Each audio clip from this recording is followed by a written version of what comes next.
Bienvenidos a la clase número 12 de este módulo de ventilación mecánica. En el día de hoy vamos a hablar del síndrome de distrés respiratorio agudo. Vamos a hablar de su fisiopatología, de cómo se compone, de qué estructuras compromete y de su evolución. Dentro de las hipoxemias graves se encuentra este síndrome de distrés respiratorio agudo. Cuando un paciente presenta rápidamente disnea, taquipnea, hipoxemia grave, infiltrados pulmonares bilaterales sin una insuficiencia cardíaca izquierda o sin signos de insuficiencia cardíaca izquierda, el diagnóstico se orienta hacia este síndrome de distrés respiratorio agudo. La fisiopatología del síndrome básicamente es la lesión alveolar difusa, que va a provocar un aumento en la permeabilidad vascular y endotelial y un edema pulmonar. Y este edema y esta lesión van a generar o van a tener unas características particulares.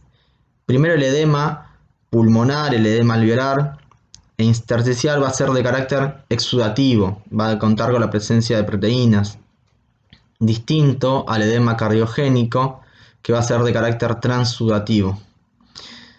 Va a presentar también congestión vascular, extravasación de Matías, va a tener la presencia de membranas hialinas tanto en los alvéolos, en los ductos y en los bronquiolos. Va a contener o va a tener la presencia de macrófagos. La lesión en la membrana alveolo-capilar va a generar dos situaciones. Primero, un aumento de la permeabilidad endotelial y epitelial, y segundo, una lesión en el neumocito tipo 2.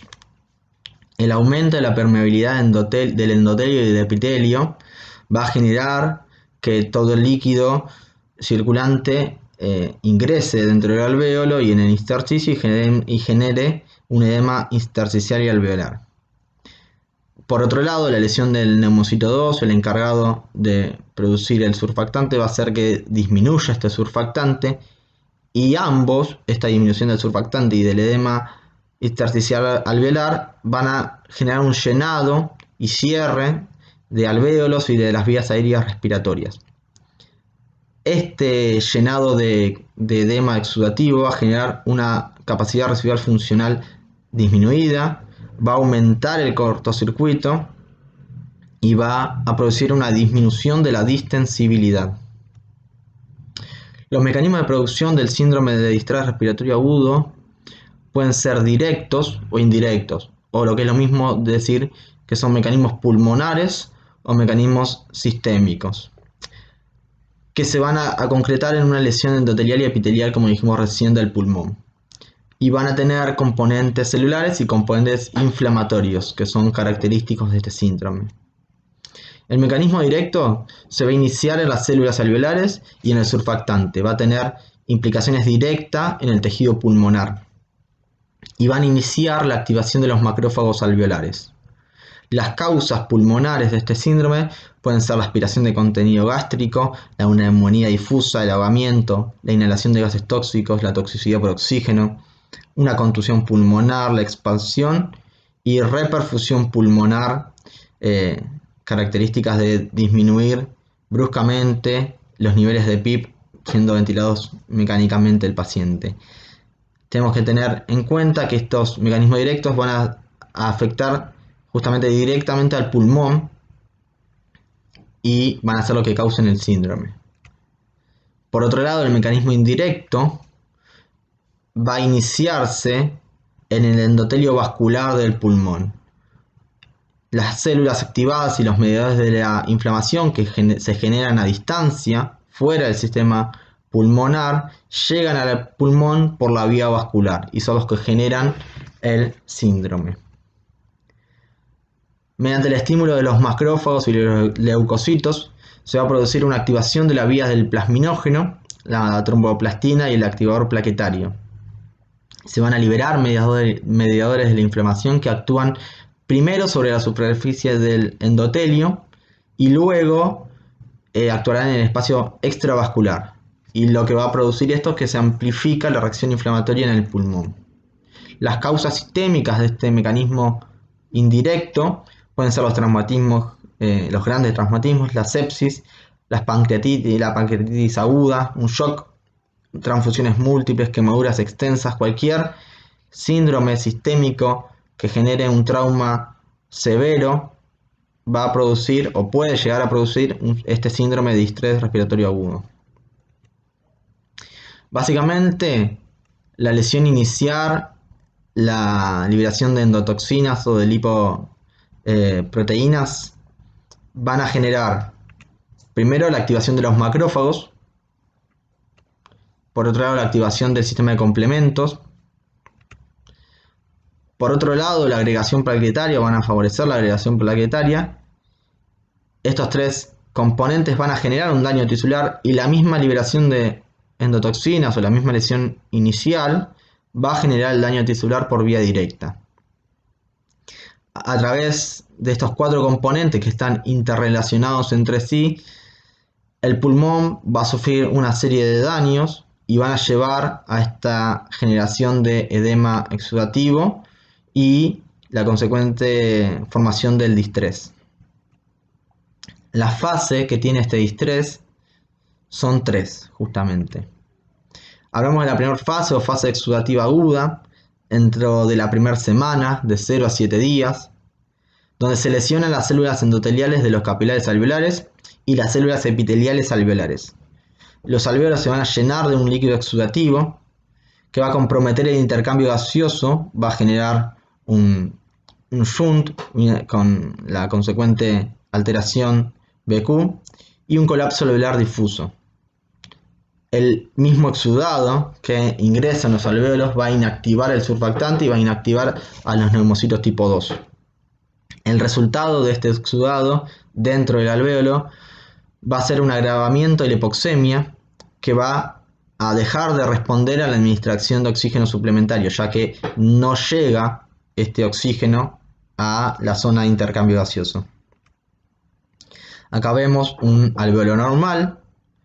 Del lado derecho de la imagen vemos los neumonocitos tipo 1 cubriendo la superficie del alvéolo, los neumonocitos tipo 2 produciendo el surfactante dibujado en esta línea blanca, el espacio alveolar aéreo, presencia de macrófagos alveolares normales, el intersticio y el capilar pulmonar, todo normal.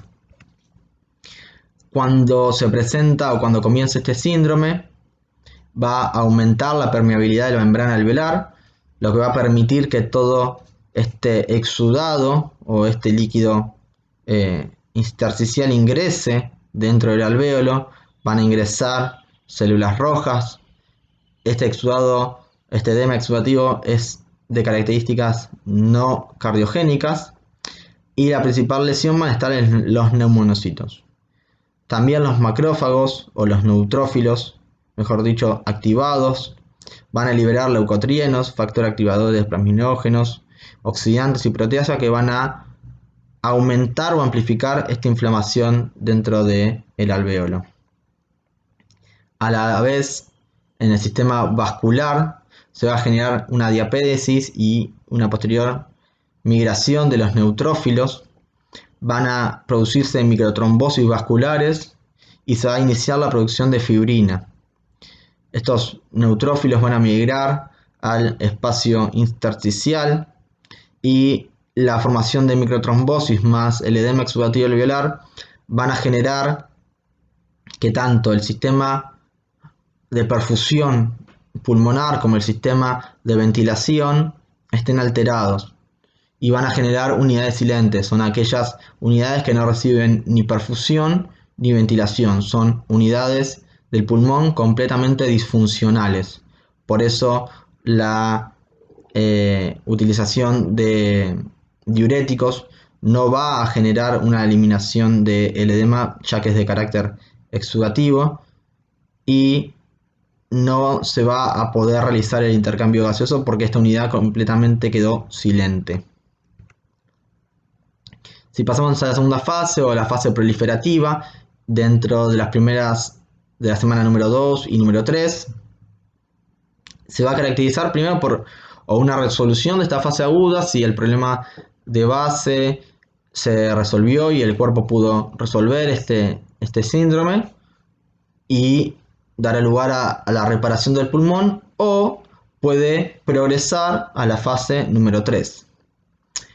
Dentro de la fase proliferativa lo que se va a ver es justamente una proliferación de fibroblastos, una fibrosis luminal, una inflamación alveolar más generalizadas, necrosis del parénquima y microoclusiones vasculares.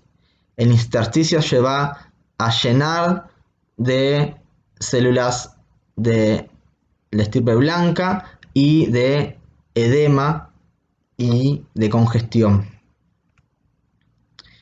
Y la tercera fase, o la fase de fibrosis, la estructura del pulmón va a ser sustituida por un tejido fibroso, lo que va a generar una oclusión vascular y, consecuentemente, si es muy grande el síndrome, una hipertensión pulmonar. Acá vemos del lado derecho de este alvéolo esquemático como toda la superficie que tendría que estar recubierta por neumonocitos tipo 1 y 2 está recubierta por una fibrosis y depósitos de colágeno. Este tejido pulmonar va a quedar completamente disfuncional y completamente inútil y no va a responder al intercambio gaseoso de manera que lo haría un alvéolo normal. El diagnóstico del síndrome de distrés respiratorio agudo va a comenzar con una anamnesis que busque la patología aguda que lo cause y hallazgos clínicos y gasométricos que confirmen el diagnóstico de distrés. El distrés o el síndrome de distrés se va a definir por 3 condiciones: por un infiltrado bilateral y difuso en una placa de frente de tórax, por una presión capilar pulmonar menor a 18 milímetros de mercurio, según evidencia clínica de presión en la aurícula izquierda no aumentada y carácter radiológico. Y tercero, por una hipoxemia con una relación PAFI menor a 200. La relación PAFI la vimos en el video de insuficiencia respiratoria aguda. Acá vemos la progresión de un paciente con una neumonía lobar del lóbulo superior derecho que progresa en pocos días a un síndrome de distrés respiratorio agudo. Vemos como la condensación en el lóbulo superior derecho va progresando hasta abarcar todo el pulmón con un carácter difuso.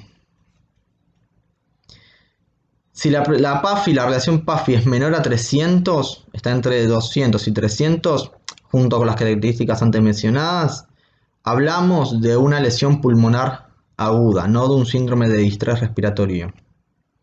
Las imágenes radiológicas pueden aparecer 12 o 24 horas más tarde de haber iniciado los síntomas clínicos o los signos clínicos.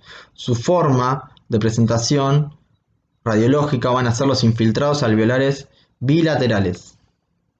Las imágenes iniciales van a recordar a un edema pulmonar cardiogénico, pero el tamaño del corazón y los vasos pulmonares no van a coincidir con esta patología. Además, es infrecuente la presencia de derrame pleural.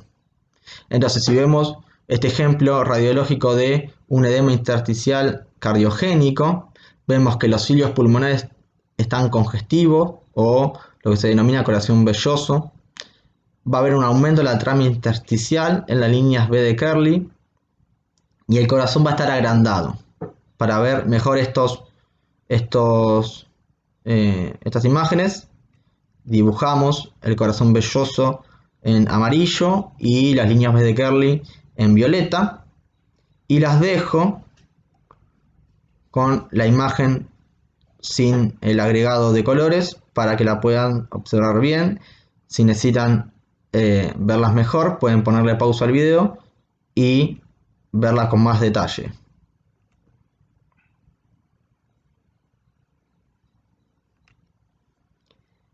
Y otro signo de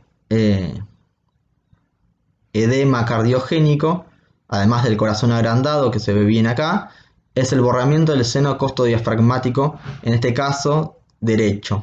Vean cómo el costodiafragmático izquierdo termina bien en punta, pero el derecho tiene un reborde bien redondeado y la presencia de corazón agrandado. Y si vemos el edema intersticial del síndrome de distrés respiratorio agudo, vemos que los infiltrados pulmonares bilaterales tienen un carácter algodonoso. Vemos que los senos costodiafragmáticos están libres, que el corazón tiene un tamaño normal, que no se presenta este corazón velloso ni las líneas B de Kerley, y el patrón intersticial tiene este carácter algodonoso y bilateral y bien difuso. Un lavado bronquialveolar puede ayudar al diagnóstico de la patología que llevó al síndrome de distrés a través de la tipificación de células que causaron, si es que fue causado por una estirpe celular. Y en las fases iniciales de este síndrome de distrés respiratorio se va a producir una alcalosis respiratoria a consecuencia de la taquipnea, a consecuencia de este efecto que tiene el cuerpo de tratar de compensar la hipoxemia generada por el síndrome. Cuando la fatiga aumenta, a medida que la fatiga aumenta, la presión de dióxido de carbono va a aumentar y el cuadro va a cambiar a una situación de acidosis respiratoria. El tratamiento, que no lo vamos a ver en concreto en este video, se va a centrar primero en tratar la patología de base, como cualquier insuficiencia respiratoria aguda, y segundo, si lo requiere, en la ventilación mecánica. Para ello, para hablar de la ventilación mecánica específica en el síndrome de distrés respiratorio agudo, lo vamos a ver específicamente en otro video aparte. La idea de este video era enmarcar a este síndrome para tener bien en claro de lo que vamos a hablar cuando hablemos de los modos de ventilación mecánica para esta situación en particular. Muchas gracias y cualquier consulta, mi contacto va a estar en la descripción y me pueden hablar y compartir cualquier comentario.